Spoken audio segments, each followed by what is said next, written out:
So no brainer. Canada is a dream country. Before myself even came here, I was thinking very high of Canada. We have to admit that this is one of the best countries to live in terms of the standard of living and quality of life. All statistics throughout the past decades is putting Canada within the top 10 or even top 5 countries to live in. This is on top of Scandinavian countries and Switzerland and Australia. They are always alternating their places, but really a good choice you did if you already chose Canada to be your destination country.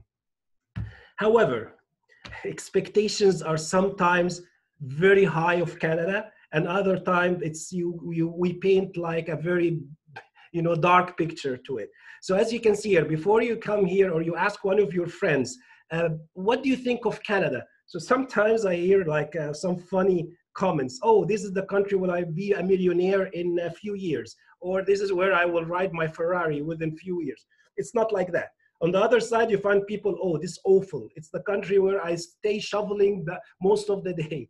It's neither nor. So my key take-home message, just be realistic in building your expectations on the country that you chose, and also regarding the board exams, because the board exams, you hear a lot of myth about how difficult it is or how easy it is. The answer is neither. The answer is you need to be prepared. You need to do your due diligence, and in terms of the board exam preparation, you need to do it once and for life. You don't have to repeat the exam because you didn't pass from the first attempt. I have to take another course, or I have to do it another way. Just be very careful on how you start the process of registration and the preparation, which we will also shed some light on. So Edge Plus, as I mentioned, this is the company that I'm running here, company that is specialized in not only in pharmacist training, but also in medical doctors training. You will rarely find something that have the two professions under one roof. Also, we offer some immigration services and English language proficiency services. I'm not here to make a sales pitch on my company, but I want just to highlight few things, and I will not go into the details of selling Edge Plus, but you will need to do your due diligence. The only thing I want you to be careful of is before you start the process of the board exam preparation, whether it's for pharmacists or for medical doctors, do your due diligence and look on the website. Look for testimonials, look for the reviews of the company, make sure that you are signing up with a reliable, credible, registered company that has licensed instructors. And then at the end, it's your choice which company you would like to start the process with. So where to start? So this is the question we get every day through emails or through calls. So I try to simplify. Now, just not to confuse you, we are the presentation will be split into two halves. The first half of the presentation will be run by myself. This will focus only on the pharmacists who are internationally graduated from their country back home, and they are now in the process of registering to get their licensed pharmacist here in Canada. The other half, which will be run by my colleague, Dr. Bassem Taima, will be focusing on the MD. So now we are talking or directing our message to pharmacists here. I try to simplify it, 6 steps in order, once you start, then you are graduated from wherever country you are, and then you tell yourself, now I made the decision that I want to get licensed here. I want to do the equivalency test for the exams, the board exams, the PEBC exams, so that I can get licensed and start working in Canada. Where to start? The first step is the Pharmacist Gateway website. Maybe you have heard about it, maybe you're not. The one thing I did, just to make it easy for you guys, I highlighted the links that you might need to use in order to go to register on that link. So your first portal that you will use is the Pharmacist Gateway. And the benefit or the only purpose of this website or portal is to generate a candidate number. Each one of us After you get there, you fill the application, so easy. You pay the fees, and then you got a number that you need to keep. This is the number that is like your ID number in a way. This is the number that you're gonna keep with you from day one, starting the process, until you finally get licensed and get your license here in Canada.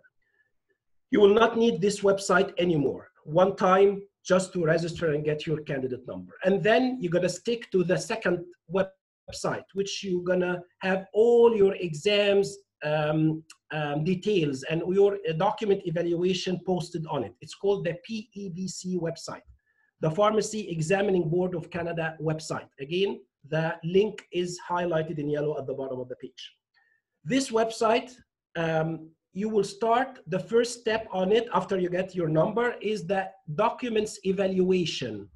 And the documents evaluation is they need to make sure that even if you say that you are a pharmacist back home, you need to prove it so that they can allow you to start the process of the licensing process of getting the pharmacy licensure here in Canada. So you need to prepare a lot of documents. I tried also to simplify it in the following slide. So you need to have your birth certificate certified, translated from back home. Wherever the country you're coming from, you need to get this done back home. And it needs to be certified, translated either at the embassy or at a registered lawyer back home. If you couldn't get in reach with your reach for your birth certificate, just you can use your passport. Again, translated. Actually, the passport is usually translated already. You don't need to translate it. You just need to certify it. The third document is the graduation certificate in English. So you go to your pharmacy school or you ask one of your parents that have a consent to work on your behalf to go to your pharmacy school back home and ask for the original, actually better than the copy of your graduation certificate that you are a pharmacist back home. Again, after it's translated, it needs to get certified. And the fourth thing that you need to have is the application you filled. One step back, when you get to that website, the PEBC website, they will ask you to fill an application to start the process. Very similar to the application that you filled on the gateway, but it has more information. This information includes all your personal and professional data, and also it requires 2 recent photos to be put or to be attached to this form. Be careful. You have to collect all these forms in one envelope, and you send it to the address I highlighted at the bottom of the slide, the Pharmacy Examining Board of Canada, and the address there exactly written as is. This is the first column. So what about the second column, the transcript certificate? This is something that you need to issue it from, again, from the university that you are graduated from back home. However, the difference between the column number 1 and column number 2 is that the university itself should put it in a sealed envelope, stamp it, and to be sent by the university, not by yourself. Very important point. If you send it yourself, or if they find that the sender is coming from EHAB or from whoever, it will not be considered as authentic. So it needs to be sent by a sender called pharmacy school in Egypt or in Jordan or whatever the country is, where it is the sender, correct? Again, to be sent to the same address you have at the bottom of the page. And the third column is letter of good standing. And where did you get that from? From your syndicate, your pharmacy syndicate back home. Go there, ask them, I want a letter of understanding for the Canadian board exams. They know it so well. There are hundreds or even thousands of pharmacists who did that before you. I'm now considering, by the way, I know that some people maybe online already did that. I'm just talking to people who did not start the process, people who are totally brand new to the whole thing, and they want to know where to start the board exam preparation, okay? So hold on with us. Just as Laura said, you can type your questions, and we will get back to that after the presentation. Once you did that, you send all that to the PEBC. It will take 4 to 6 weeks to answer you back, either by a confirmation that you are accepted or with a follow-up requests that one of your documents were not validated. Hopefully, in 95% of the time, if you follow what we tell you and you go to the PEBC website in order to, again, read all that, 95% you will get this done from the first time. You got your documents evaluated, meaning that they give you the green light to start the first exam. Mind you, pharmacy board exams here in Canada requires you to pass 3 exams. The first one of which is the evaluating exam. Evaluating exam is a totally different story if you heard about it 5, 6 years ago, and if you know about it starting last year. Blueprints has changed. It's now a mini qualifying exam. So the evaluating exam, which is the simplest of the 3 exams to get licensed as a pharmacist in Canada, the evaluating exam became as if it's a preparation for your qualifying exam. Why I'm saying that? Because some people underestimate this process. They go and study it from outdated study materials, and unfortunately, they do not pass from the first attempt. This exam is taking place 2 times a year, in January and June of each year. So any failure, God forbid, if it happens anytime, you have to wait 6 months until you can rewrite the exam. This is on top of other consequences of the cost associated with the exam and the courses that you might be needing to get. What I'm putting here is the blueprints. And by the way, my information, they are public. So most of my information are, I got it from the PEBC website, which I mentioned to you that this is your reference website. You need to always check it for updates. One last thing here, this exam is takes around 4.5 hours to finish it. It's run 2 times a year. And the third thing, that it's a pass or fail exam, meaning that if you don't mark 60% and above, it's a failure. If you mark over, then it's a pass mark. I will explain why this is different from the qualifying part 1, qualifying part 2 exam, because these are not pass or fail. This depend on the performance. It's a curve. It's a curve which you succeed based on the performance that you did versus the others. So just to go quickly here, these are the blueprints. These are the weights.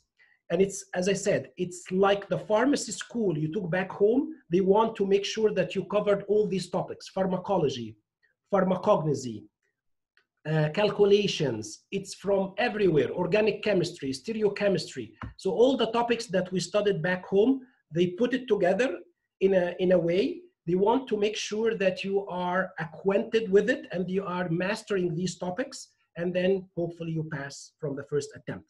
Remember, choose a credible company, choose credible updated materials to study from. Do not study from the materials in the market. Some of them are outdated.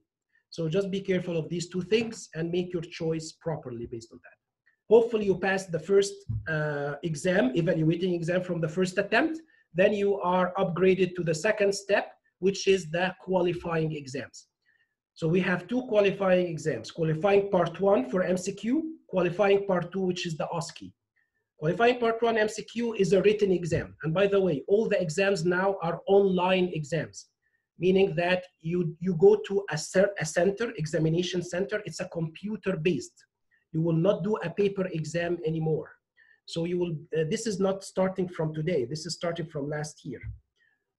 You go to a center, examination center, defined to you, and then you will be selecting your time and date according to a certain time frame that they gave you. Just giving an example, for the coming examination for qualifying part 1, it's August 4th or 5th. So you pick one date. They give you centers to choose from. You choose the time slot even during that day. So if I chose August 4th, I want to write my exam at 11 o'clock. They will give you some time slots to choose from. You go on that time for sure half an hour before to do all, or an hour before. and then you get admitted and you do the exam on the computer-based exams. 200 questions, 1-day exam, not like before. Previous years, you know, like 3-4 years ago, it was done on 2 days. Now, examination part, the evaluating and the qualifying are conducted on 1-day exam. It's a 1-day exam, not 2 days exam. 200 questions, 150 of which will be marked and the 50 will be pre-test. This is the qualifying part 1. Qualifying part 2 is the OSCE. And this is somehow a little bit for international grads, some of them struggle in it because this is a verbal. This is an exam that really requires you to be good communicator, very high command of English, and having high presentation skills. So it's not only science-based, it's also communication-based. You want to make sure that you are confident enough that you can stay in a pharmacy, stand in a pharmacy, deal with patients, and offer high-quality patient care. So this is more interactive, like an oral exam. You interact with a standardized patient, and you have an assessor who assesses you. This is the OSCE Part 2 qualifying exam. It also takes place 2 times a year, like the MCQ, in May and November of each year.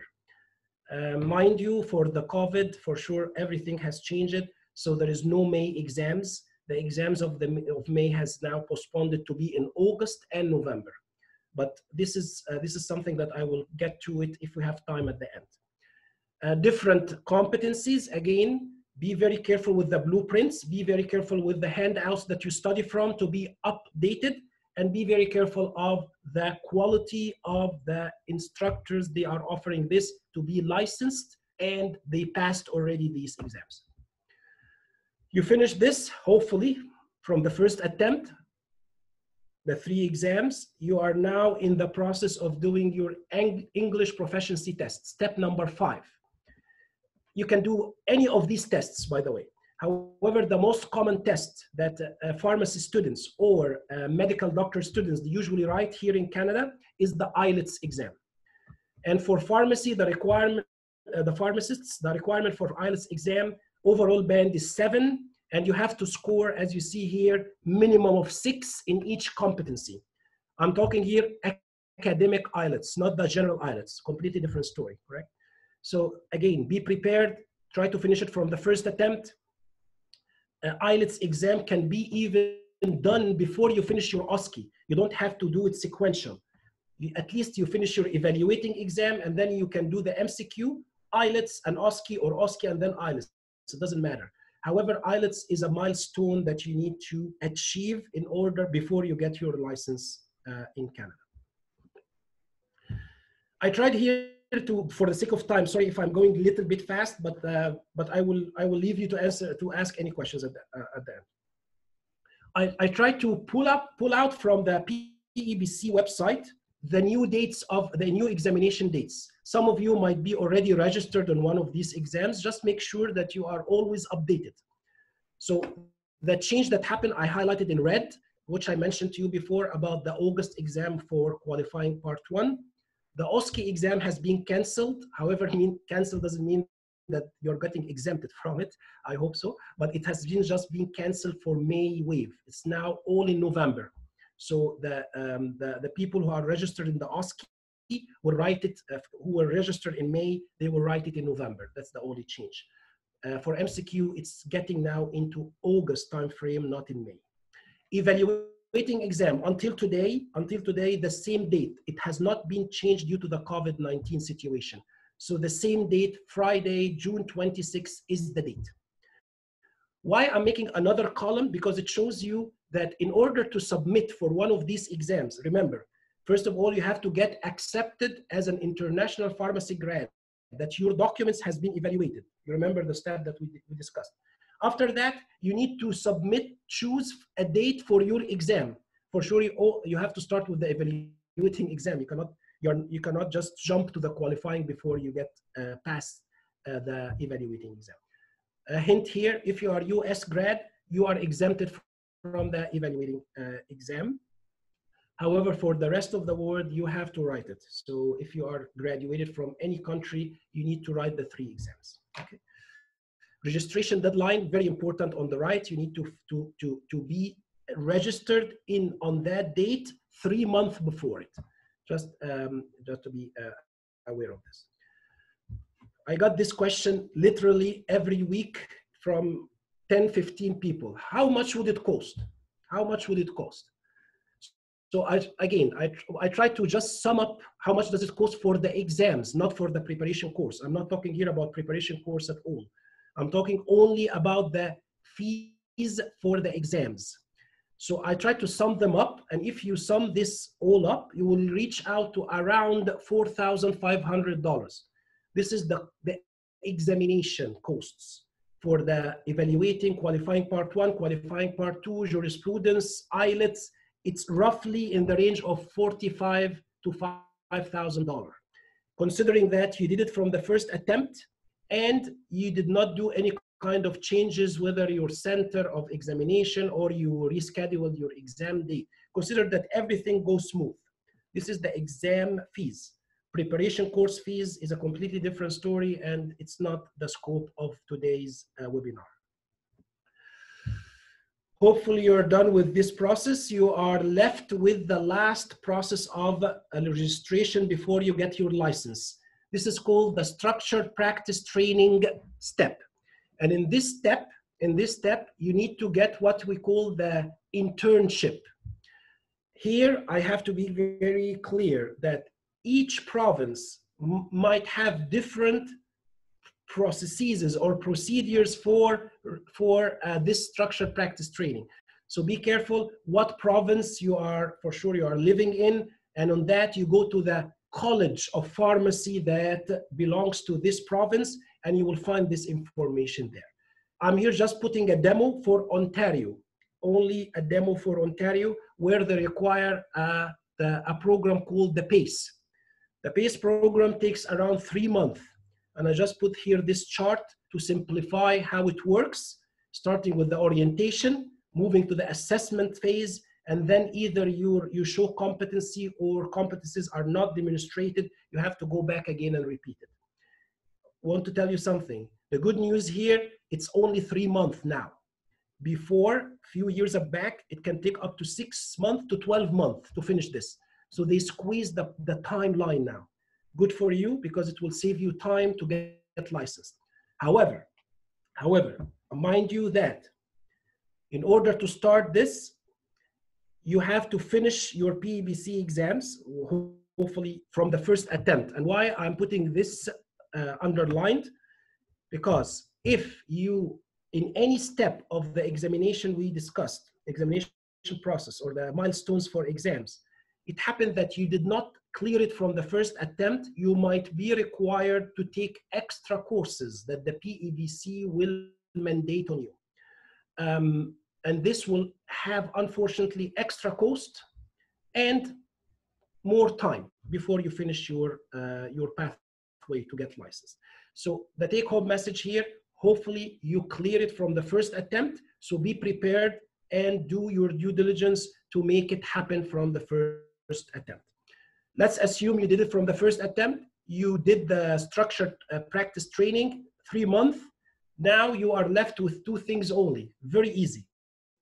The jurisprudence exam, which is province by province.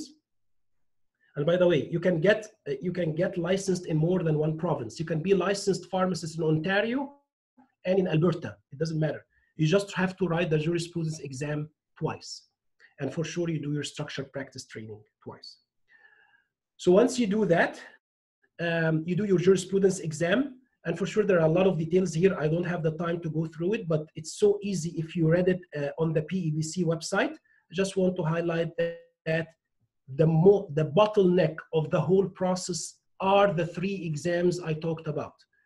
Everything else is so easy, and it's a matter of time and you're going to finish it. Whether it's the IELTS, whether the jurisprudence, the STP structured practice training, anything else is not comparable to the examination process that I highlighted recently.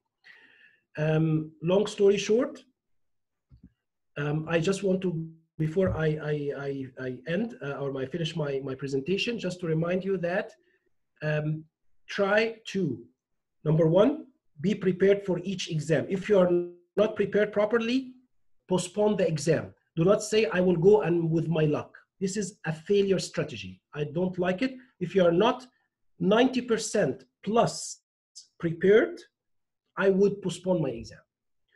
Number two, be very picky with A, the materials you're studying from. B, the instructors, they are giving you the course if you're gonna take a course. By the way, if you can opt not to take a course, you can do it on your own. I'm just putting a condition in case you have to take a course. Just be very picky with the company and the instructors that they are giving you the course. And last but not least, once you start the process, please continue and finish it, even if there are some hiccups during the process. What if you didn't pass one of the exams? Some people got frustrated, demotivated, said, I will quit the whole thing. Never do that. As long as you started the process, you have to finish it.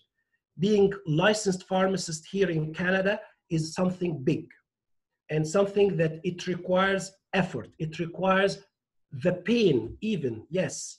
It requires the cost that you're gonna put, because being a licensed pharmacist in Canada is a big thing here. The same applies for sure for medical doctor. You know how much they are well regarded here in the community. So I just encourage each one of you, try to finish your process until the end. Get your license. Don't say I will work something without my license. I don't need my license. No, you need your license. Be licensed here and then do whatever you want. However, getting your license in Canada is a mandatory, not mandatory, is a very highly appreciated and well-regarded milestone that you will feel and know the value of it when you finish it. I'm done. I will leave now the floor to Laura just to tell me whether they want to take the questions now or we wait for that. Thank you so much. Hi, thank you so much for that information. It was very informative. And I really agree with the point of what you said. So I'm a career counselor and I'll be doing my point shortly, but I work with a lot of clients and sometimes they don't succeed on the first try and sometimes even on the second, but then they come back after they've done it the third time. And it really is a sense of accomplishment. Once you've started, writing the exam doesn't guarantee that you're going to be passing it, but I think that what you said in terms of the preparation, being prepared, having the right instructor, it adds to that guarantee that you will be able to succeed ideally on the first try, but if not the second, but definitely if you're hard set on it. You were mentioning the licensing. What would a licensed pharmacist, what would be the wage that they would make? I know, of course, different provinces have different salary ranges. What would be the average or approximate that you would gauge?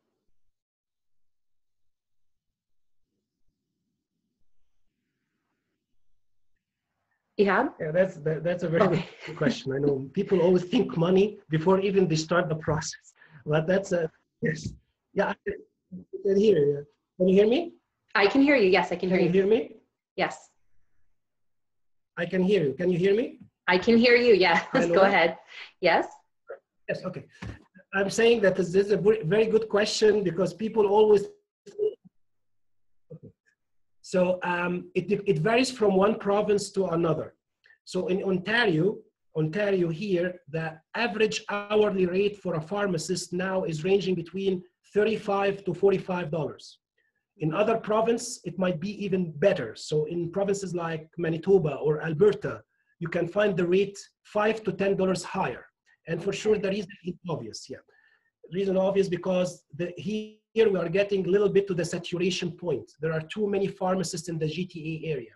Okay. So the hourly rate start to get little bit down, little bit. But don't get discouraged. Some people say, oh, pharmacists are not paid at well.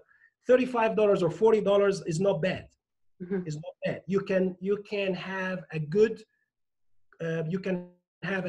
life and you can cover your cost of living with this amount if you work full time. So yes, don't get discouraged.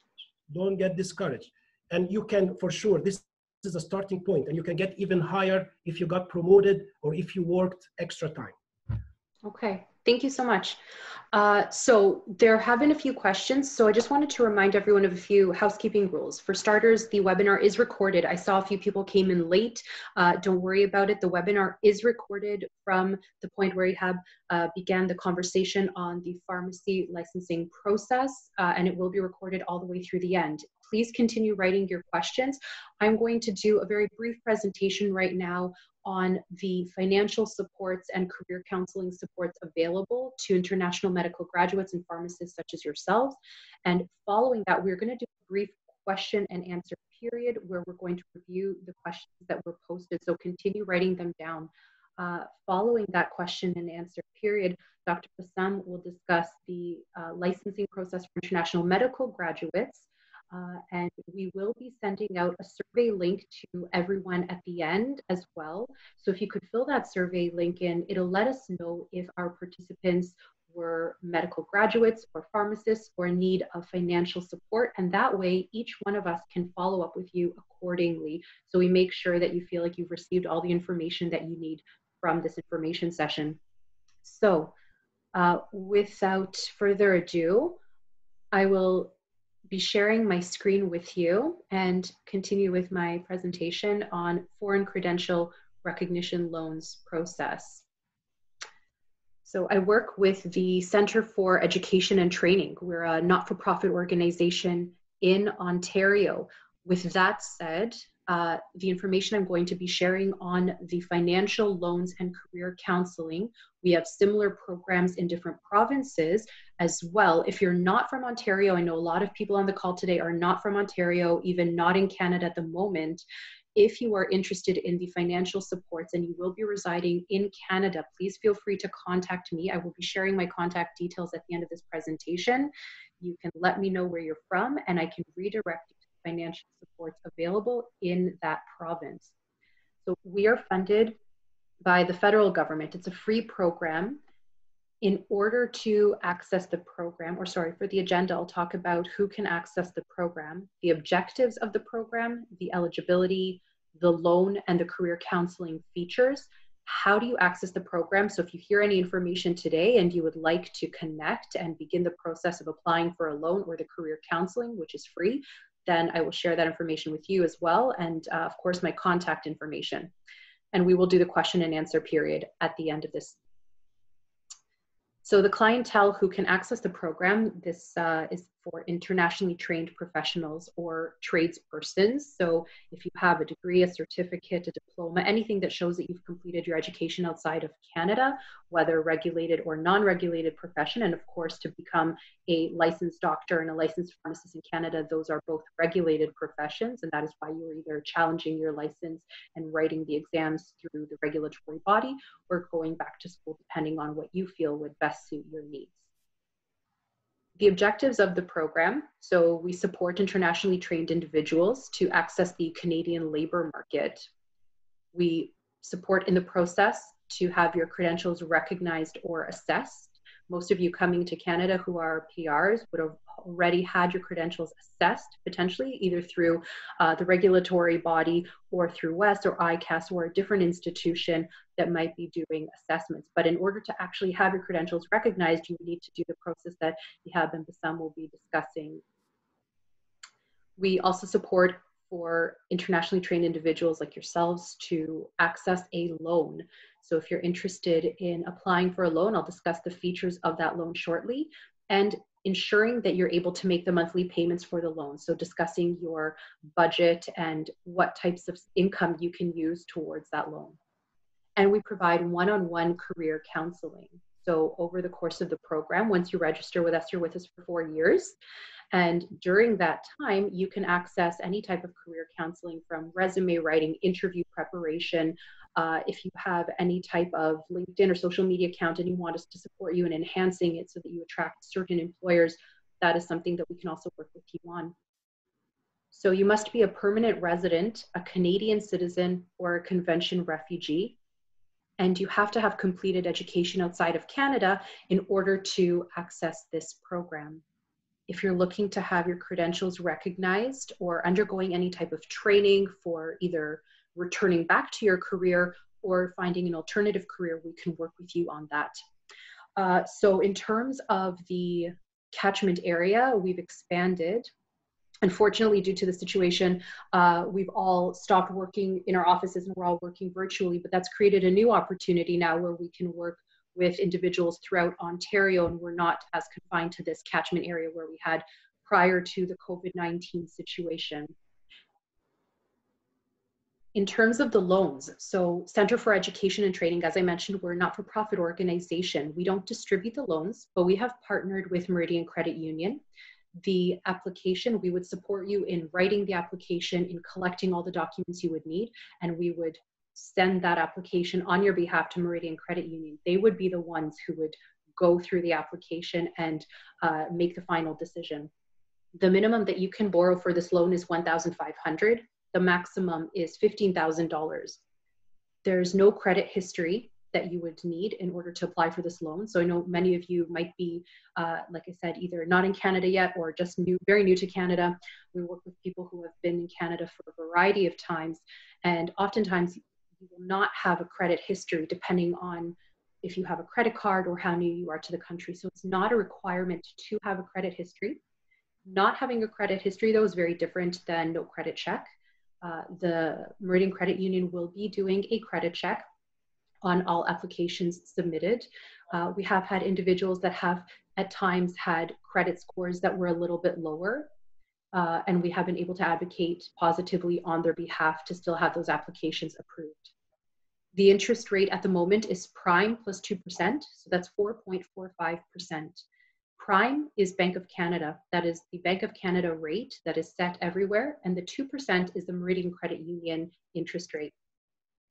In terms of the repayment, you have up to 4 years to repay your loan. So if you sign an agreement for 4 years and you're able to make that payment sooner, there's no penalty, there's no hidden fees, there's nothing that would go against you if you wanted to repay your loan sooner. We have many clients that sign a 4-year agreement and are able to make the repayment sooner because they've completed their exams or found work, and they can also lower your monthly interest that way, even if you make slightly higher payments than your minimum each month. There's no hidden fees. Before you submit your application, we will go over what the monthly payment is with you, so you're well aware of what your monthly fee would look like based on the amount that you borrow. And again, options to save interest is if you increase your monthly payments even by $5, even by $10, it can go towards the time, reducing the amount of time that you would be paying this loan, and also reducing the amount that goes towards your interest. I know that some of these concepts might be a little bit newer to some people who haven't been residing in Canada or have been, but have no credit history and no experience with a bank. If any of these concepts are unfamiliar to you, please do not hesitate to reach out to me. Again, I'm going to leave my contact information at the end, and I can go through some of this budgeting and financial information with you if you'd like to have a little bit more information for your researching. So you must be wondering what expenses can be covered under this loan. So there's a variety of expenses, including qualification and assessment fees. If any of you are challenging your license through the MCC or PBC, you can have any of your expenses covered. If you need to do printouts of the materials, if you need a new laptop, we can cover the books and materials for the course. If you're doing a bridge program, if you're traveling, as Ihab was mentioning, some of these exams require travel sometimes. You might need to travel to the location of the school.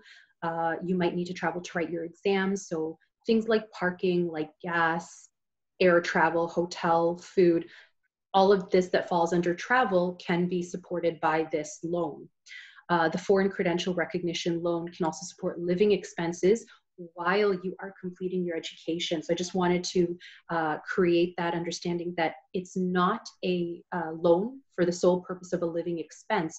However, let's say you register with Edge Plus Incorporated and you decide to do your exams and your studies. So during this time, you have the same living expenses that you would have if you weren't writing those exams, things like childcare, things like rent or utilities. So our loan can also go towards supporting you in those living expenses during that time that you're studying and writing your exams. In terms of the career counseling, I'm one of 3 career counselors, career and training counselors on the team with the Center for Education and Training FCR Loans program. We support you in finding a job related to your targeted profession. Of course, you cannot be a pharmacist if you are not licensed to be a pharmacist, but you might be able to find something that would support you financially while you are completing your exams and your licensing process. So we can work with you on that. We help you with your credential evaluation support, developing a career action plan. So when you arrive to Canada, we know where you're at and we know where you want to be, and we develop an action plan that's realistic based on your timeline, based on your budget and your commitment availability. And we develop a learning plan so that you know exactly what the cost will be for your exams, and so that we know exactly what the timeline is going to look like. And again, if you need the resume support or interview prep or job search strategies, labor market information, this is all stuff that our career counselors can work with you on. If you are interested in the program, the path to get from where you are now and to apply for the program is that you would need to contact a program staff. I will be leaving my contact details at the end and you can take a screenshot. But as I said, I will be emailing you as well at the end of the day with a survey. So you'll also have my contact there. You just express interest in the program. Let me know if you're interested in the loan for Ontario, the loan for a different province, or for the career counseling. We would do an intake. So it's a very straightforward piece of information gathering, just to know what your experience is, where you came from, what it is that you're looking to do here in Canada. If you're eligible for the loan and interested in the loan, we would proceed in completing that application. We can complete it together over the phone. We do everything virtually, so we can do WhatsApp or online Skype.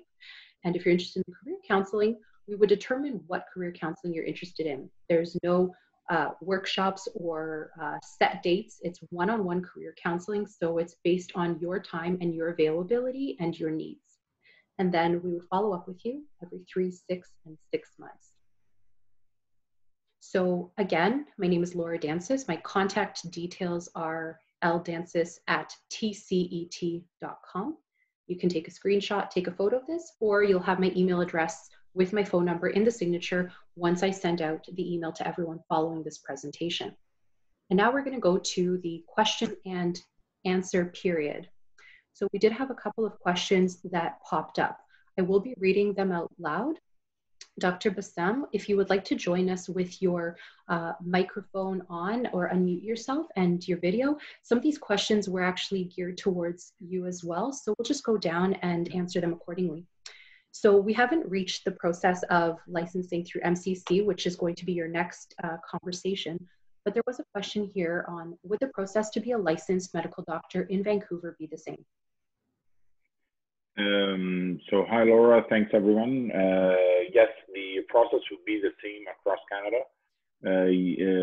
As we will go through the presentation, you have to register with a certain organization, you have to credentialize yourself, take the exams, and then after passing the exams and doing all the necessary steps, it's the same process everywhere.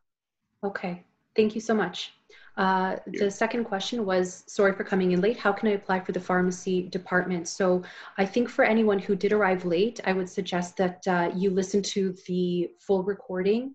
And if you're specifically interested in the pharmacy portion, then maybe we can just direct you from the beginning of the recording, the first 25 minutes or so. That's where you'll get all of the information that you need on the pharmacy licensure process. And if I can add one thing. Absolutely. Just for the pharmacists who joined late, I will just put my number here, if you allow me, Laura, to share. Of course, both of you, yes, please. That would be wonderful. Just if you would like, guys, whoever would like, this is my number, 289 here. I hope you can see it. I can also include your contact details in the email that I send out to everyone who registered, if that's okay with you both.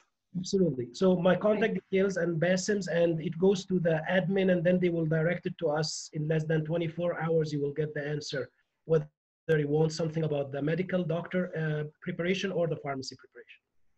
Perfect. Thank you. There was another question here, link of registration. Abusan, I'm not sure what link that was. If you wouldn't mind typing out a little bit more information, unless there's someone else here that can clarify that for me. Link for the registration. Ihab, that was during your presentation. Yes, if you are asking about the link of registration for the examination is different than the link of registration for our courses. So I just want everyone online to be aware we are discussing two separate things here, the examination process and how to get licensed. And there are links of registration that I can send it again. Again, if Laura will tell me who would like to get this information Mm-hmm. again. And there is link for our company, registration for our courses, which again, we can do it. So just if they can clarify, we can send. Absolutely. And that will be in the survey. So it's going to be a very brief survey just to see if you're interested in the pharmacy, in the MCC licensure, in the loans, and we'll go from there. Okay. Muhammad, you asked if there was a PACE bridging program. I'm not familiar with bridging programs for pharmacists. You would have to challenge your license to become a pharmacist. That would be the only way to be recognized unless you decide to go back to school and start from the beginning. A bridging program can give you information on the environment of pharmacy here in Canada, but you would not be licensed to work as a pharmacist until you pass your exams. Okay, more information about FCR Loans Program. Okay, Sabrina, what I'll do is I'll send you an email after, along with some other people who indicate specific interest in this, and we can discuss that at a later time, and I can fill you in on anything, and you can tell me a little bit more about yourself. Okay. Okay, so I see a question here about family reunion. Unfortunately, that's not relevant to this discussion.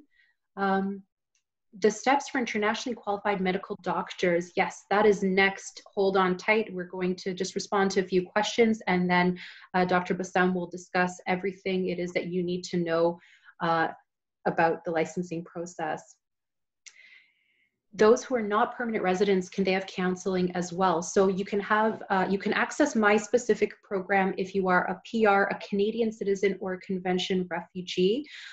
Sabrina, if you would like, let me know and we can talk a little bit more about that. Like I said, I can contact you and we'll talk a little bit more about your unique situation, and I can refer you to a different organization maybe that might be suited if you are not for any reason eligible for this program. A question here, if I'm not Canadian, can I apply for a loan? And if I'm not in Canada too?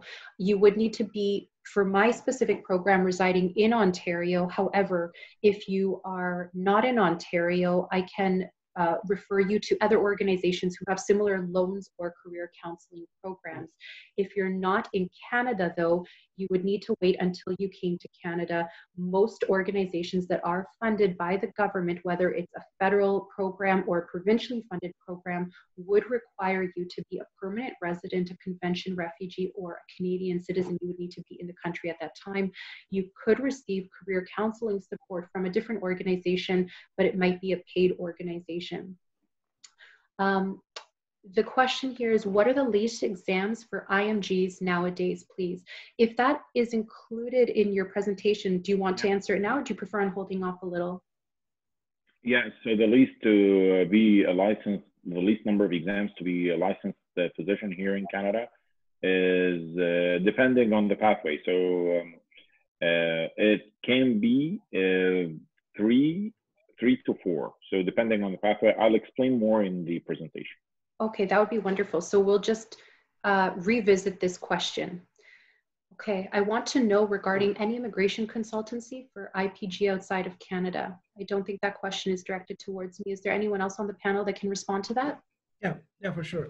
So maybe I mentioned that during my presentation that Edge Plus is trying to offer like a full integrated services under one roof.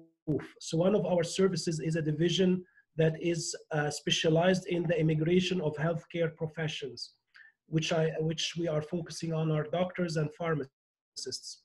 So if you have a specific question, you can also direct it to Laura, and by turn she will direct it to me. I will put you in contact with our certified immigration consultant, and they can take it from there. Okay, perfect. How many times can we get the loan?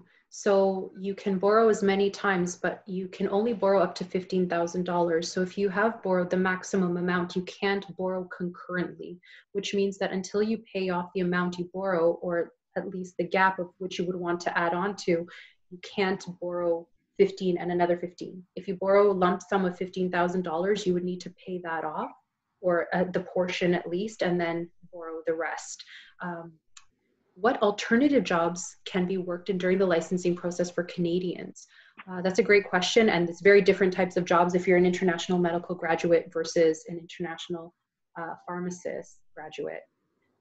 Did you want to speak to some of the pharmacy positions or related prior to licensing? Yeah, I always recommend to my students the best job that you can really try to secure during the licensure process is to be a pharmacy technician, is to work in a pharmacy, whether it's a community pharmacy setup or a hospital pharmacy setup.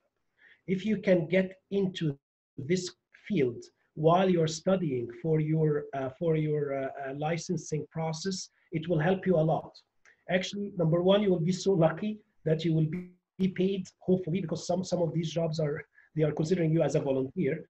But if you really got lucky that you got paid as a pharmacy, let me correct myself. It's called pharmacy assistant. The word technician now became a registered title. We cannot say a pharmacy technician. We have to say it to label it as a pharmacy assistant, okay? Because there is a college now for pharmacy technician. So just to go back, pharmacy assistant would be your best bet, either in a community setup or a hospital setup. You will be paid not that much, but it will help you a lot in your preparation process. So I would really suggest this to be your first priority. Second priority is to get enrolled in a pharmaceutical company. So in one of the pharmaceutical companies, because supposedly you are a pharmacist back home, so sometimes they allow you to get into an entry job level in one of the pharmaceutical company. Also, it's a good added value. So this is the second avenue that you can consider. This is from a pharmacy perspective. I leave passing for medical doctor. Yeah. Was it the question for pharmacists? It was very general, so I'm not sure if it was for pharmacists, for medical doctors, but I'm sure that a lot of medical doctors on the call might have questions of what they can do while they're studying and before they become licensed in Canada. Yeah, I can reflect on that. So for doctors who are preparing to take exams and they want to pursue an alternative jobs while preparing, they can do either research jobs or they can apply for positions in pharmaceutical companies as well. Because they have the medical background, which will make them useful for the job. So they have to check whether the job requirements and the prerequisites and the requirements, do they fulfill them or not, and do they have the experience, the knowledge and the experience that they will make them fit for this job or not. Most of the doctors have the experience and the knowledge that will make them fit. Okay, thank you. Where can I access the recording of this session? So we will be sending it to everyone along with the survey and the contact details after the information session today. A question here is, what are the sources of study for doctors to pass? So would you be speaking to that during your information session? In the session, I'll talk more about the registration process, but with regards to the resources, so I always advise the doctors and the students who take the sessions with us at Edge Plus to focus on Toronto notes besides the materials that we provide to them. So the Toronto notes is like the main textbook for the exam.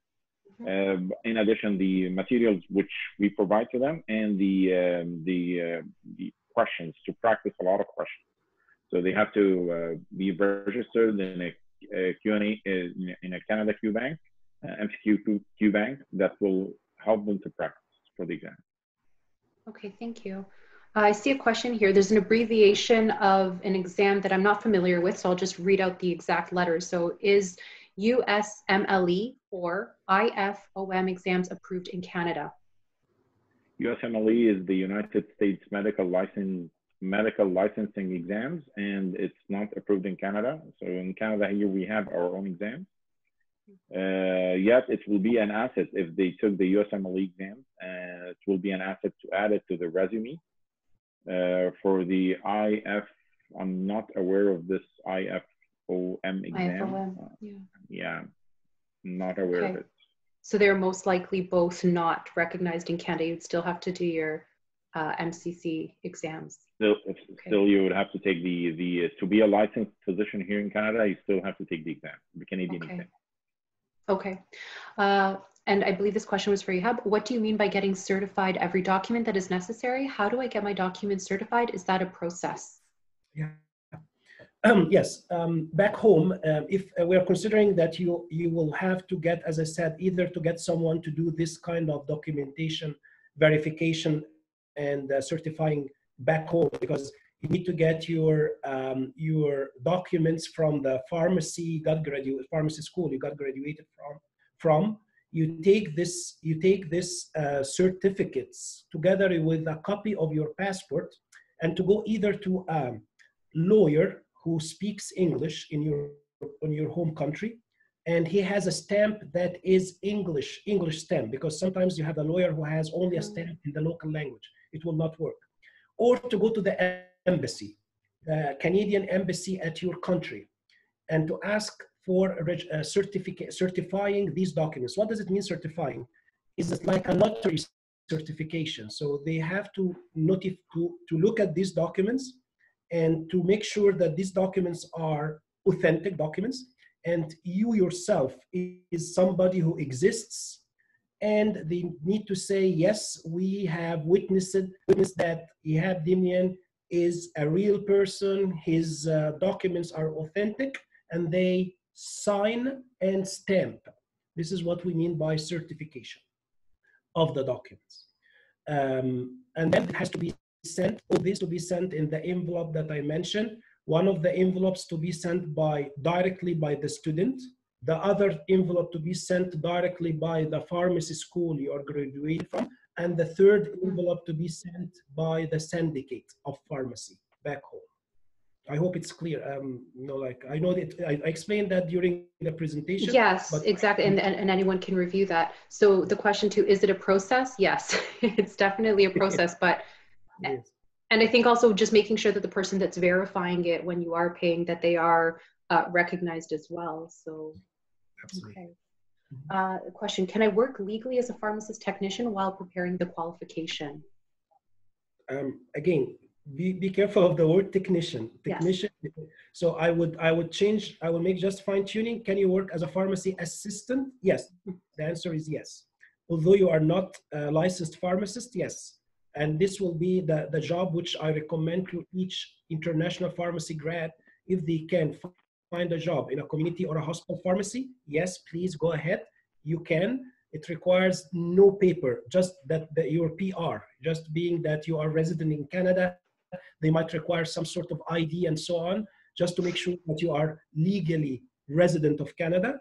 You will work there either a part-time or a full-time, and you study during that time. So for example, most of my students, they are part-time. So they work 2 or 3 days a week in a pharmacy, and they took the course 2 days a week. So they can easily balance between both.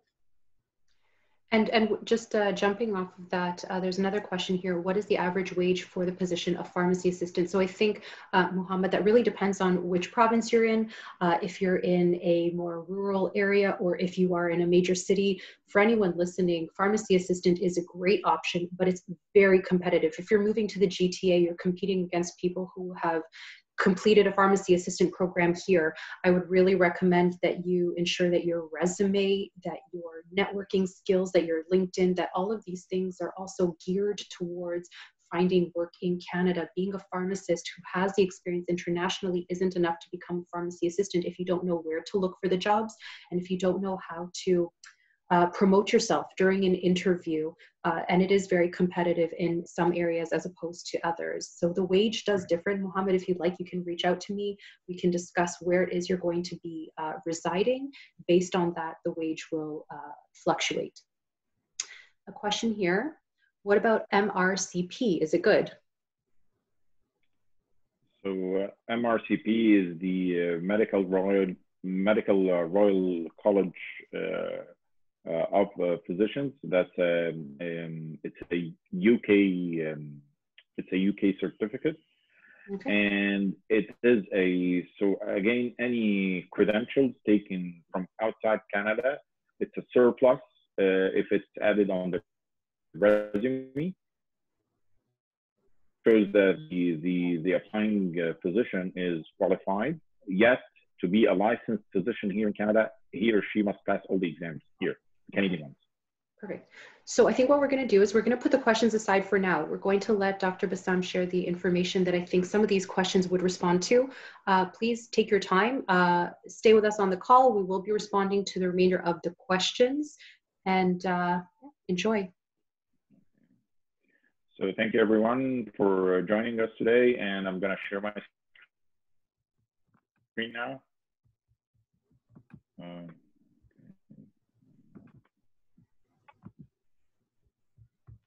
right.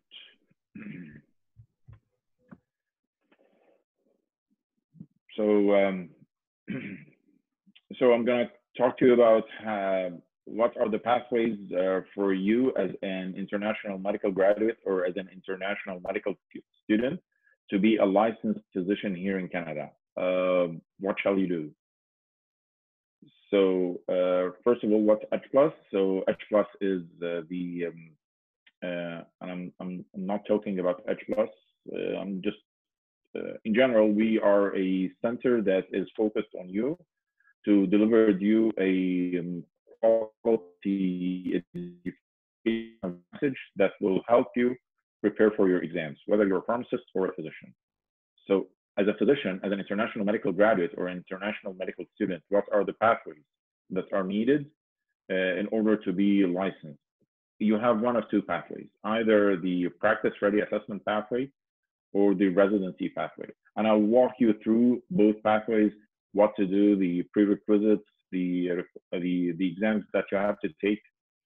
We're going to start first with the practice ready assessment. So to take the practice ready assessment, first of all, what's a practice ready assessment pathway? So certain provinces here in Canada who are in need for doctors in rural areas or in remote areas, and they will ask you as an international medical graduate to apply for this pathway, to be a licensed physician there without going through the traditional residency pathway. So this pathway applies for practicing physicians who already have the experience. So they graduated from their medical school a while ago, and they practiced medicine in their countries for some time. And then they came here to Canada. Now they want to practice medicine again. So if they have the knowledge and the experience if they have the knowledge and the experience that will make them a practicing physician right away, they can apply for this pathway. Again, it's in certain provinces like Manitoba, like Alberta, like Saskatchewan. It is an ad hoc program, meaning that it's on and off. It's not a regular program like the residency pathway. So some provinces will open the door for this pathway 1 year, and then based on their needs, they will either continue accepting applications for this pathway, or they will say, enough, we're not going to take any further applications. The requirements for this pathway is that you must be a practicing physician, as mentioned. You should have graduated from your medical school a while ago, and you should have at least 2 years experience. Then the second prerequisite is the exams. So you must pass certain exams to be enrolled in this pathway.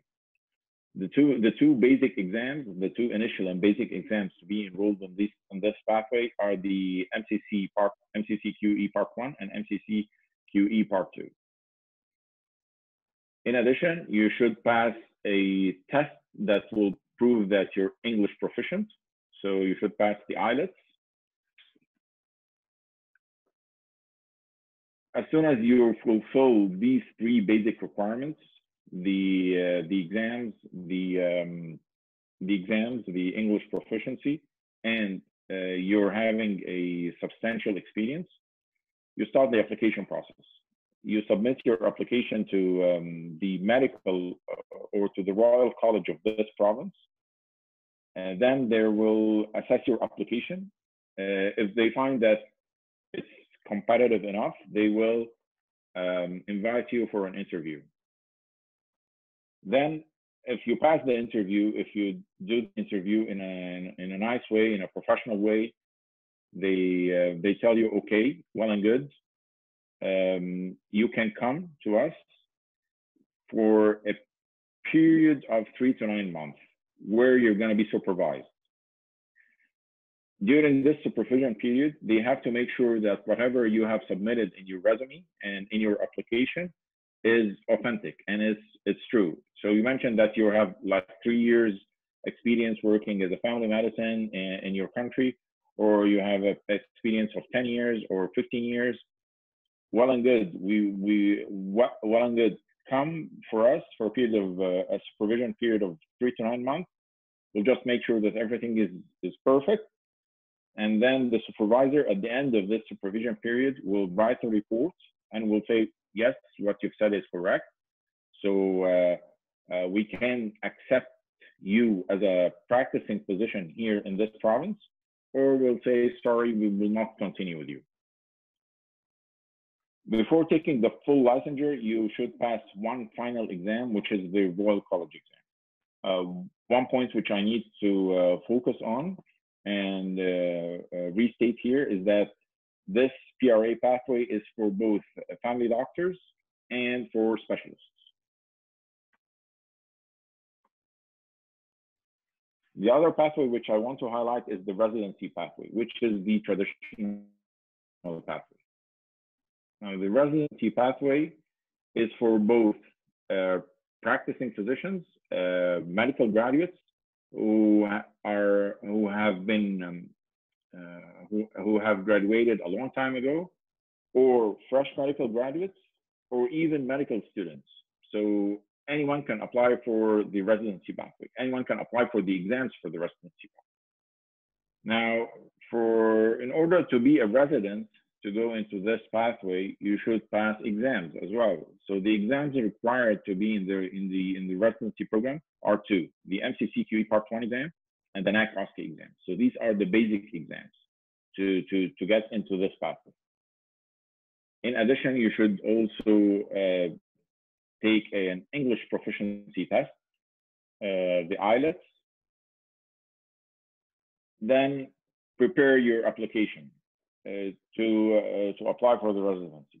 So in this application, you mention all your assets, all your pluses. Your scores, of course, will make a big difference because it's a very challenging pathway. Once your application is accepted by the residency committee at the hospital, they will invite you for an interview. Then you pass the interview, great, congratulations. You go to the residency pathway. You go to the residency program, where you're supervised for a period of 2 to 6 years, depending on the program. So if it's a family medicine program, it can be as short as 2 years. If it's something which is as sophisticated and complex and very technical, like neurosurgery, it can take up to 6 years. The residency pathway or the residency programs are usually in a university-affiliated hospital. So unlike the practice-ready assessment pathway, where you do that in residency pathways, residency programs are in university-affiliated hospitals. And during the period of training, so during this 2 to 6 years period, you have to take MCCQE Part 2 exam. And by this, you fulfill the your LMCC credential. And then at the end of your residency program, you have to take the Royal College exam to obtain the license. Okay, so now that we know the prerequisites for each pathway, what's my next step, or what shall I do? The first step is always and forever to register, to introduce yourself to the regulatory authorities and the regulatory bodies here in Canada. So you should register on a website which is called the Physician Apply website. So you go to this website, which is called physicianapply.ca. Okay, and since that you're new to this website, you're new to the Medical Council of Canada, you have to create an account. So you go to the create an account link and you click on it. And then once you click on it, they will ask you to provide your details, your personal details, like your name, your date of birth, your year of graduation, if you graduated from the medical school, or if you're still a medical student. So a lot of information has to be provided, and you have to pay the fees, the registration fees. Once you do that, they take you to your portal or to your account page. So in your portal or in your account page, you have to upload some documents. Now there are two basic documents which you have to upload before taking any exam. The first document which you have to upload is a certified passport copy. And the second document, which is important and you have to upload, is your medical school degree or diploma in English if you have graduated already. So your medical school degree or diploma in English, or translated to English by a certified translator if your degree or diploma is not in English. If you're still a student, you can apply and submit what we know as a student attestation form, which is a form you can get from your medical school. And then by this, you have the basic requirements to apply for exams. For the MCCQE1 and the NAC-OSCE and the MCCQE2 exams. Then you pick up your exam, which you want to apply for. You pay the fees on the Physician Apply website, and here you go. You're ready to take your exam. You applied for your exam. Now, as you go through the process, you will see that if you want to apply for practice-ready assessment pathways, in addition to paying for the exams, you can also apply for the practice-ready assessment pathways through the Physician Apply website. They will need additional documents, like because for the practice-ready assessment pathway, it's for practicing physicians who have been practicing for some time. So you need to apply your license or registration in the countries which you worked at, your internship certificate, if you're a specialist, your specialty certificate, and your postgraduate training, in addition to the medical school transcript certificate. Now, if you want to enroll, if you want to apply for the residency after passing the MCCQE1 and the NAC-OSCE, you have to do that through another portal or through another website, which is called the PHARMACIST, the Canadian Resident Matching Service website. So again, you go to this registration webpage, and they will ask you, do you have an account in PHARMACIST Online or not? So it's no. So once you pick up no, they will take you to another page where you have to enroll and you have to provide your details.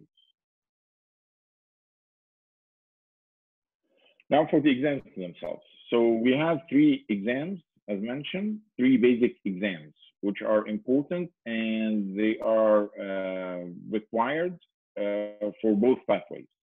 In addition, of course, for the final exam, which is the Royal College exam, which is the very last exam before being a licensed physician. Now, the three exams, the part one, the part two, and the NAC-OSCE, I'll walk you through them quickly. So each one of these exams focuses on assessing certain dimensions and certain aspects of your practice as a physician. So they assess your capability in assessing patients and diagnosing patients, reaching a working diagnosis, on your management plans, your communication skills, and professional behaviors.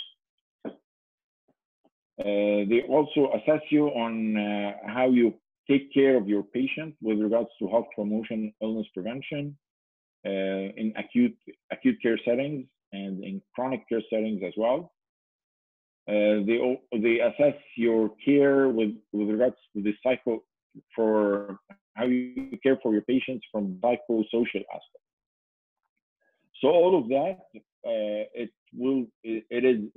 explained, and we go through it in our preparation course at H+, and we explained that in the questions for the MCCQE1 exam. We explained that in the questions, and we explained the objectives of each question and what's the objective of the question, and how is the question related to the dimensions of cares or to your activity as a physician. Then after your exam, you get a blueprint like this, something similar to that. And in this blueprint, you once you take the exam, after you take the exam, you get this blueprint which shows how you did compared to the others. So it shows it shows your capabilities as a physician in areas like preventive medicine, health maintenance, understanding mechanisms of disease, different areas of medicine like cardiovascular, nutritional and digestive disorders, gynecologic disorders, and so on. And then finally, you get your score. The score is usually represented in graphs, something like that, a bar graph, something like that. And this graph will show it will show your performance, again, compared to the others. The NAC-OSCE exam, the blueprint of it is similar to the MCCQE1 exam. And this is a blueprint of it, which more or less shows your score compared to the mean score of the first-time takers. Again, in the NAC-OSCE exam, they assess your capabilities as a physician in different areas, including, of course, the communication skills, the data interpretation, diagnosis, the history taking, investigations. So in the post-encounter section of the NAC-OSCE, and after each case, the examiner will ask you a few questions to assess you. So the NAC-OSCE exam evaluates you in all of these areas. The same applies for the MCCQE Part 2. So the NAC-OSCE and the MCCQE Part 2, both of them are clinical exams, and they assess, in addition to assessing your knowledge base, they assess how you communicate with your patient, how you get the knowledge or how you get the data from your patient, how you collect the data from your patient, how you interpret this data, and what are the signs that you look for when you do the physical exam. And then at the end, how you harmonize everything and how you put everything in perspective. And this is done in the post-encounter section, which is after doing your encounter with the patient, with the simulated patient. And these are some of the English proficiency tests which are conducted here in Canada. The one which we always recommend and advocate for is the International English Language Testing System, IELTS for short. And you should have an overall band score of 7. This is the minimum that you should have in order to be proficient enough to be enrolled in either in the practice ready assessment pathway or in the residency pathway. For the exam dates, now because of the COVID-19, there has been some changes in the schedule. The first one, the nearest MCCQE Part 1 exam for this year is in the examination date period is from July 6th to July 21st. The application application opening timeframe is now ongoing. So if you have an account at Physician Apply, you can apply.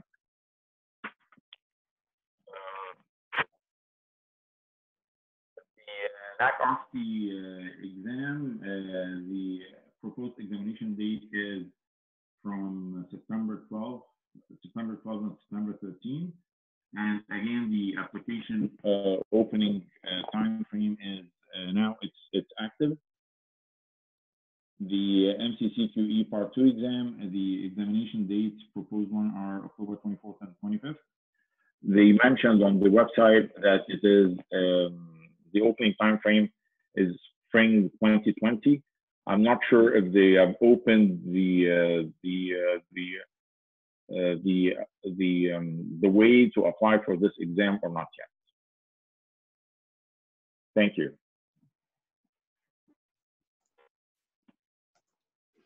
Thank you so much for that information. We have had quite a few more questions added, so this would be the time to respond. If you haven't written down your question, feel free to do so in the Q&A section.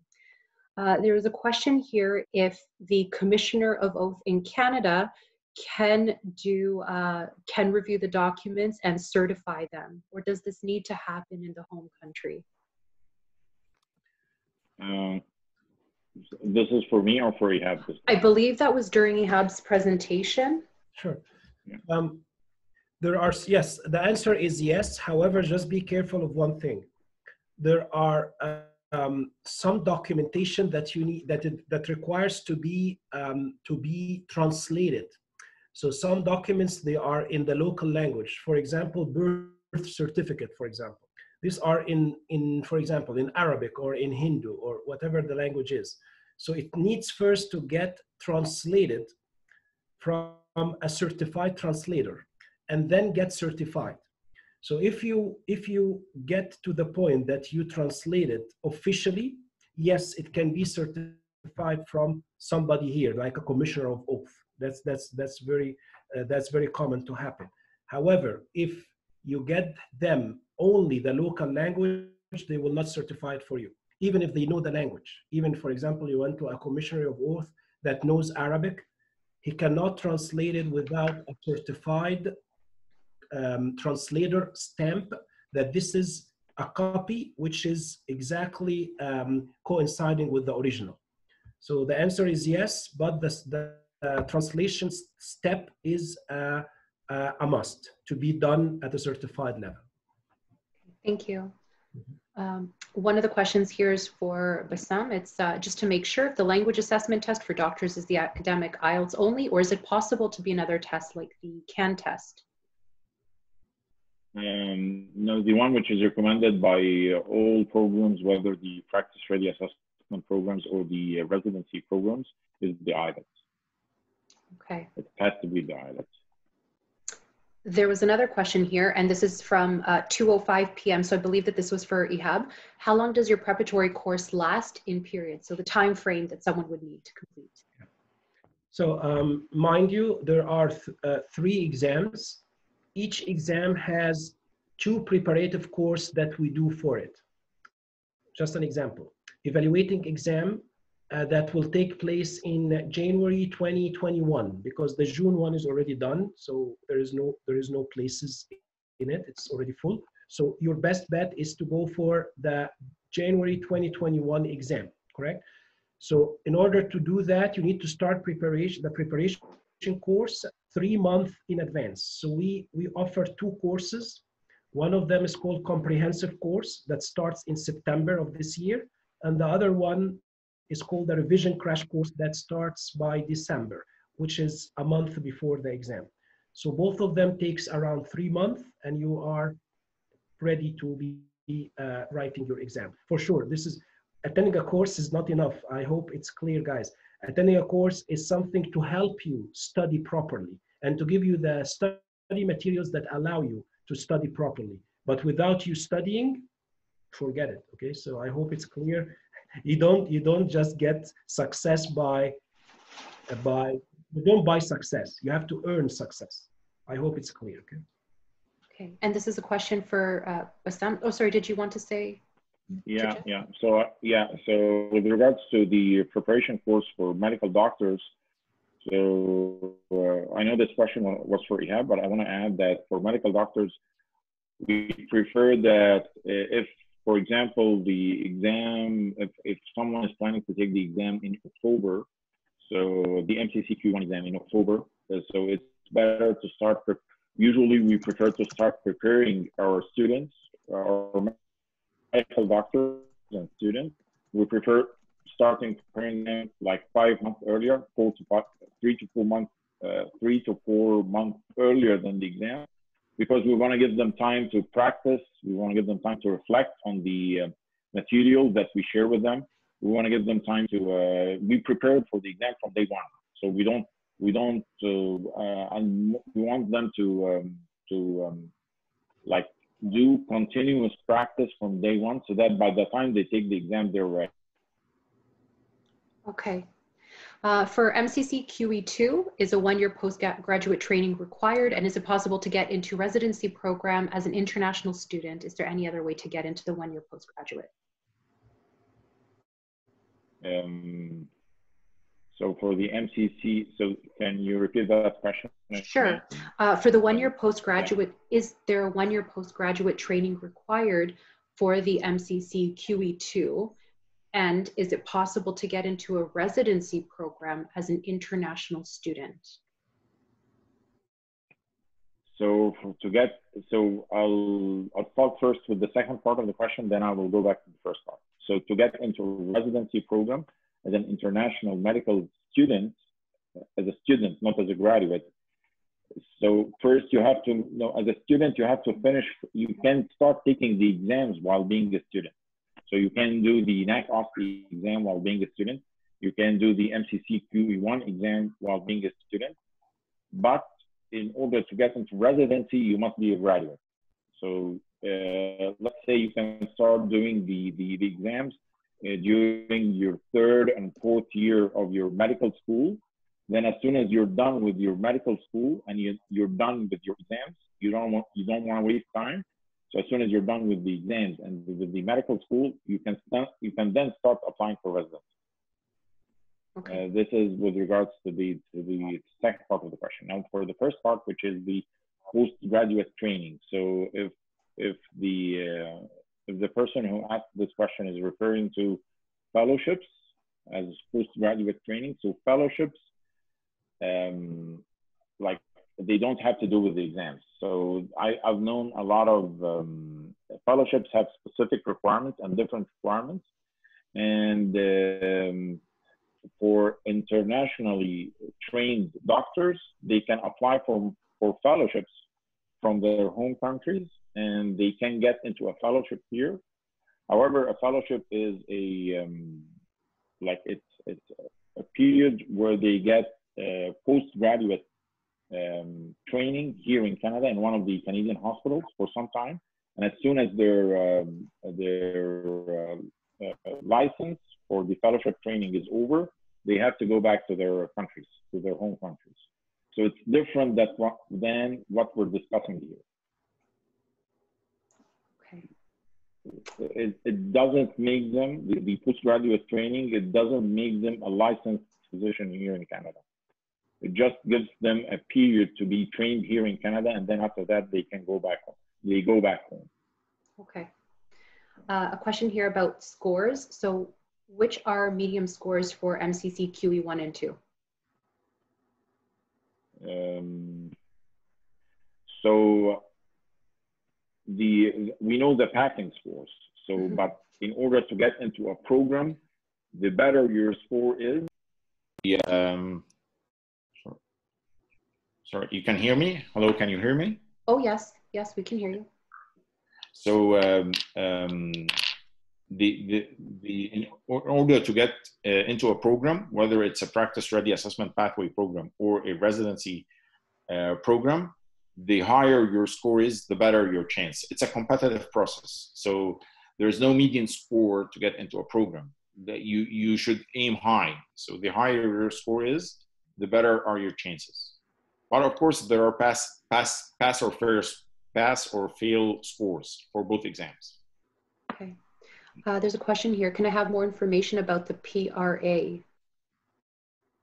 The practice ready assessment. So as mentioned, it is for practicing doctors who have graduated from their medical school for some time, and they have practiced for some time in their countries, and then they came here to Canada. So some provinces, as mentioned, like Manitoba, like Alberta, like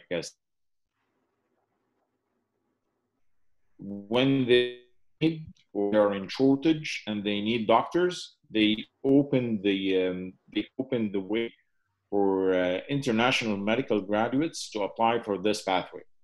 Again, it's an on and off basis, so it's not a yearly program, because sometimes provinces will accept applications for this program, and then the next year they see that they're not in need anymore, so they don't accept applications anymore. In order to apply for this program, you should have at least 2 years of experience as a practicing physician in your country. And of course, the more the years of experience you have, the better is your chance. This program is mainly geared for practicing physicians who have experience and who have worked in their field for some time.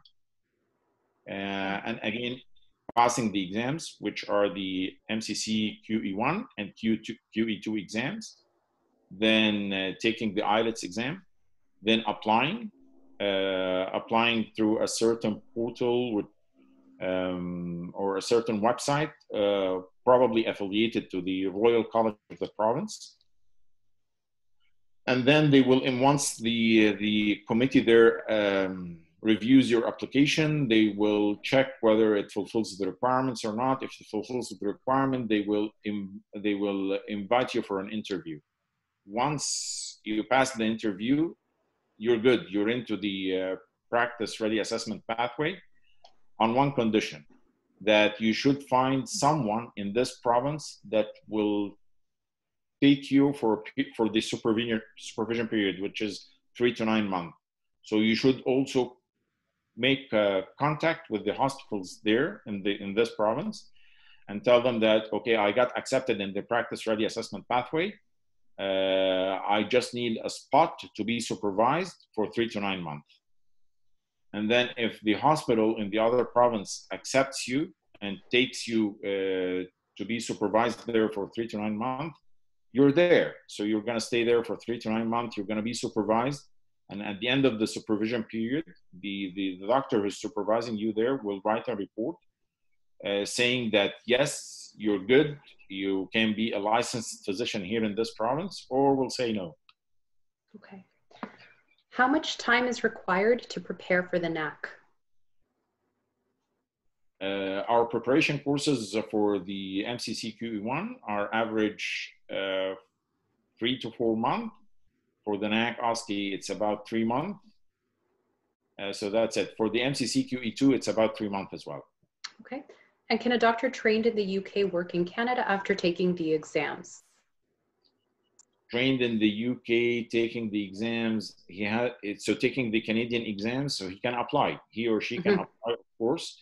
And then again, it's a competitive process. But being trained in the UK, that's a plus. So this will shine his or her resume and make him or make her more competitive for the position. Okay. Another question then is, how competitive is the medical residency program? And is there any specialty that is easy to get into for residency? So how competitive is the medical residency program? It is very competitive. It is very competitive, and it needs a lot of work and effort in preparing to take the exams. also doing some volunteering work in the hospitals. Building up the network is important as well. So again, at Edge Plus, we provide like we talk about all of that, and we provide our advice with regards to all of that. And the what specialty is? Sorry, the second part of the question is which one is easy to get into? I guess least competitive. Least competitive. So the least competitive, I guess it is the family medicine. Okay. This is the one with, as per statistics, this is the one that takes like a lot of IMGs compared to the other specialties or the other programs. Does a year in which somebody graduated affect them being able to get the residency spot, or is there no impact? That's a good question. So for the residency, it's a very competitive program because the pool is open for everyone, right? It's for fresh graduates, it's for graduates who have graduated from medical school a long time ago, and it's even for students. So students can start taking the exams for this pathway during their study, during the years of their study at their medical schools. So it's very, that's why it's very competitive. The practice ready assessment is the one which is geared more towards doctors who have graduated a long time ago. So my advice is, but again, I'm not directing anyone to do anything. My personal advice is if you have graduated from your medical school a long time ago, maybe it's easier to go through the practice ready assessment pathway rather than through the residency pathway. And are individuals paid while they are in residency? Yes, they are, of course. Okay. Can an IMG do an observationship like IMGs do in the US? It depends on the network. So, it's not as easy as in the US. So the US, there are a lot of agencies that that provide observerships. They're paid observerships. Here in Canada, it's not as easy as in the US, and it needs building a very strong network in order to get an observership here. Okay. Although, that I know that if they go to the UHN website, which is they can apply for paid observerships there. I think so. Okay. I think I misunderstood a question earlier. The question is, the residency program requires you to have your PR. Is it possible to apply under a student visa, so you're an international student? For residency, no, it's different. So if you can be so to be a resident. So okay.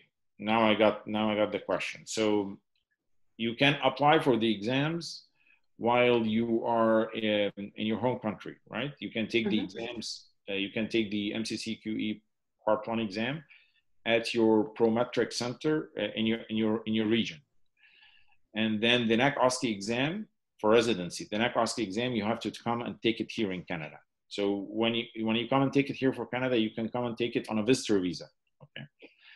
And then after that, you start applying for the residencies. And once you got accepted into a residency program, they will do for you a work permit. So because it's a job, it's a work permit. So you come as per the work permit and you do the residency here.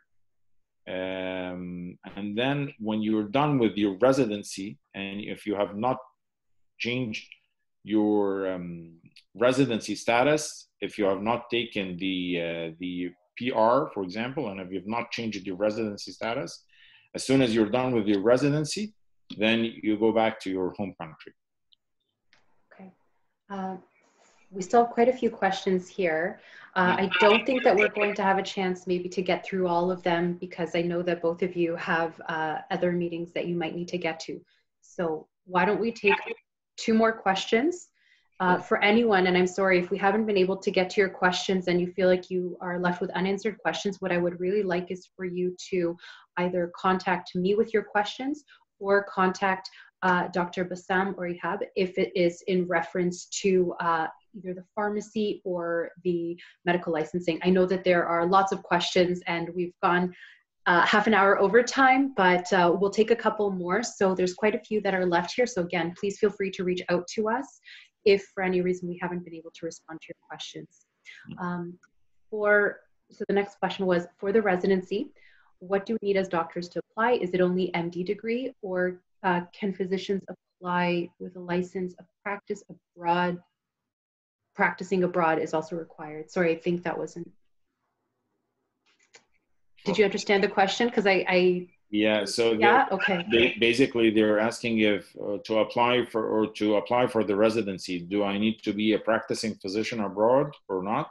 Right. Mm-hmm. So for residency, do they need to be?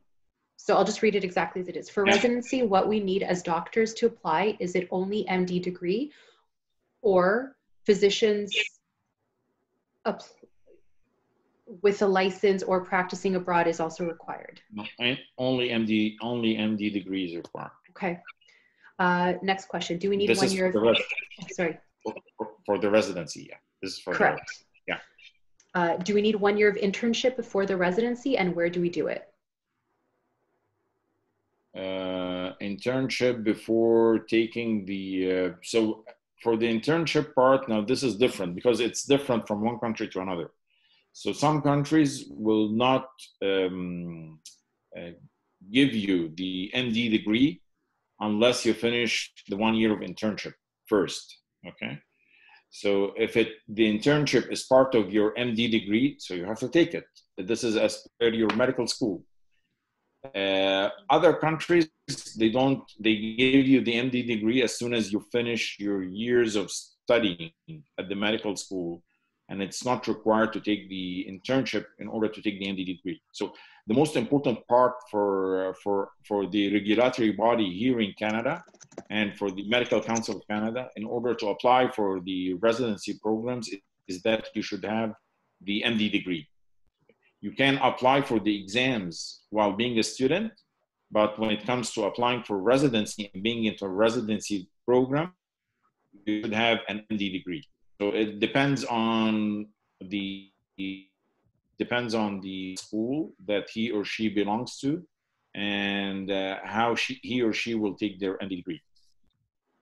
Okay. Okay, thank you so much, both of you, Dr. Ihab and Bassam. I really appreciate your time today. I know that for some of you who are still on the call, we did not have the chance to get to your questions. I have a summary of the questions. However, if you would like I said, we will be sharing the contact details for each of the panelists, and you can email us those questions or connect with us. We will also be sharing a recording of the webinar for today. So if you came in late at any point and you would like to go back and listen to it, our first speaker was Dr. Ihab, and he mentioned the entire process for the PEBC and challenging your license and your pharmacy license here in Canada, as well as the supports that you would receive through Edge Plus Incorporated. I was speaking to the financial supports and the career counseling available in Ontario, but if you are outside of Ontario and you would like information on other provinces, let me know and I can refer you to those organizations, and Dr. Bassam will be able to provide you with information on challenging your license to become a doctor. We'd like to wish you all a lot of luck, whether you are here or abroad and arriving soon. Safe travels. And please feel free to join our Facebook groups and connect with us on social media as well. Thank you, Laura. May I add one last thing before? Absolutely. I'm just trying to screen the questions. There are, I think yeah, there are a lot. I'm very happy actually on behalf, first of all, on behalf of Bassam, myself, and Edge Plus. We're so happy that we got that many questions and that much interest. So this means that Laura did a great job in coordinating this event. It's a joint effort for outreach. I just want to add one last thing. Don't worry, if you have a question that has not been answered, as Laura mentioned, you're going to reach out to Laura. Myself, Bassam, and my team are available anytime. I'm not just putting like a promo messages. It's real. Just try it. Just send your message and see how long would it take to respond to you. So don't worry, you're not left behind. Just consider the time zone. If you're calling from outside Canada, just make sure that you don't call in the middle of the night or you send message. But in general, we are very responsive in our message reply. Within 24 hours, you'll get your reply. So no worries if you're not getting your question. I know that doctors are more than pharmacists, it looks like, in this call. So some pharmacists might need still to have other questions, but I'm so happy. We are managing both doctors and pharmacists. So anybody who's not been answered, we're gonna do that for him or her. That's my commitment. Okay. Thank you. Well, thank you so much, everyone. It was great having you with us and the very insightful questions. And again, feel free to reach out to us and join us on social media if you would like for any up-to-date information on courses. Thank you, Laura. Thank you. Thank you so much. Take care. Take care.